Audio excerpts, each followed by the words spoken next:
My name's Johnston. I'm a designer, art director, whatever you want to call me. I run a company called Kinky, and I also publish a magazine called Empty Magazine and run the semi-permanent event. As a young girl, I guess the common thread that I have with the projects that I run would be, obviously the most obvious one is the design. They're all about design and art in some way. Empty Magazine is pretty obvious. It's a magazine about art, really. And semi-permanent's all about sort of design, art, and Design is Kinky is the same. They're just different mediums. So obviously Design is Kinky is a website. Semi-permanent is an actual conference where you actually physically get to see the people, and Empty is a publication, magazine-based publication. So although they're all similar things, they're just different outlets, I guess. The name Semi-permanent was one of the first things that we created with Design is Kinky outside of the website was a book, which we called Permanent. And the idea behind the name was that a website never really feels particularly permanent because you literally can take one file away, press a couple of buttons, and there's no website anymore. So it's kind of, obviously there's a certain impermanence to that. And then when we did a book, it's a tactile thing. It's a book. It's a physical object. So we call it Permanent. And then when Murray and I were sitting around talking about the idea behind to do a design conference, I started to think of names, and I thought about relating it to the book just so that our projects would have some sort of relation. And the word semi-permanent came into my head, and I said to Murray, what do you think of semi-permanent?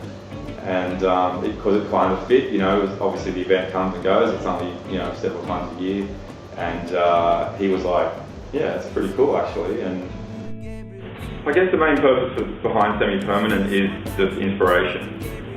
That's what we want the event to provide to the designers and artists and whatever they are that come to the event. We, obviously for ourselves there's a financial element because, we need the event to make money so that we can pay our rent and whatever, do the things that we need to do in life.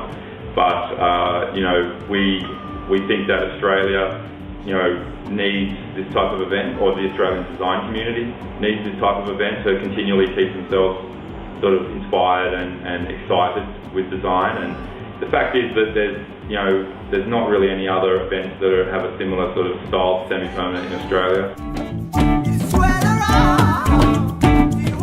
Murray Bell is my business partner on semi-permanent and Design is Kinky. He used to be a professional bodyboarder, and I've been bodyboarding since I was this high, like 30 odd, well, showing my age here, but a long time. And so we obviously had that in common, plus we were both designers and into art and stuff. And we just, became good friends pretty much straight away. And I started getting him to help out with Design is Kinky and do several things.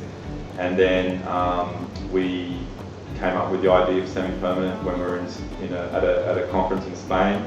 And we just worked together ever since on it. On a sandy lawn, it's massively changed the art and design world because up until the point that the internet started becoming bigger and more popular, the only way to get your work out there was, by the traditional methods of, sending your portfolio out, having exhibitions, getting into magazines, that kind of thing. So now the internet, as you would all be well aware, is completely and utterly packed full of artists and designers and filmmakers and photographers, and everyone who creates almost anything has a website. And so it's made the design world especially way more accessible. So semi-permanent I think would have been quite a tough event to run without the internet. Not only in terms of getting the word out about the event, but in terms of finding speakers, because probably 90% of the speakers that we've had over the years we have discovered through their websites or through blogs and that kind of thing. So it's made a massive difference to what we do. in the color the art that we show, is more about just, creativity for the sake of being creative, rather than just trying to, as you said, sell something and just push it in your face. I have a real problem with a lot of the communication that happens in our modern times.